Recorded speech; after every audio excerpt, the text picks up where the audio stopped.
আসসালামু আলাইকুম রহমতুল্লাহ। সবাই কেমন আছেন? আশা করি আল্লাহ তাআলার অশেষ রহমতে ভালো আছেন। আমিও ভালো আছি। তাই কাউসার মোবাইল সার্ভিসিংয়ের পক্ষ থেকে আমি মোহাম্মদ কাউসার আরেকটা ভিডিও নিয়ে আসলাম। আজকের ফোনটির প্রবলেম হচ্ছে টাচ কাজ করে না, আর ফোনটির মডেল হচ্ছে রেডমি নোট 9 প্রো। তো ফোনটিতে টাচে প্রবলেম, আমি নতুন একটা ডিসপ্লে লাগিয়ে দেখেছি, সেম কাজ করে না। তো এটা কোথা থেকে সমস্যা, কিভাবে সমাধান করি, তো ভিডিওটা শুরু থেকে শেষ পর্যন্ত দেখতে থাকেন। ইনশাআল্লাহ নতুনদের জন্য উপকৃত হবেন।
আলহামদুলিল্লাহ, সিপিইউটি ইনস্টল করা শেষ।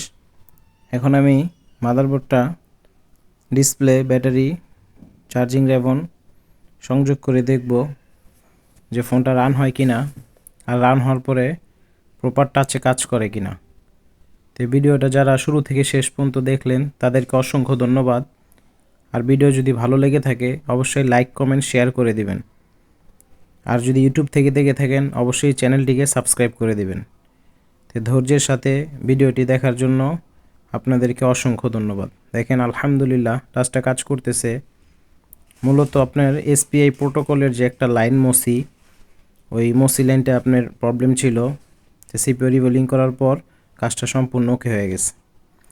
তো সবাই ভালো থাকবেন, সুস্থ থাকবেন, আর 5 ওয়াক্ত নামাজ পড়বেন।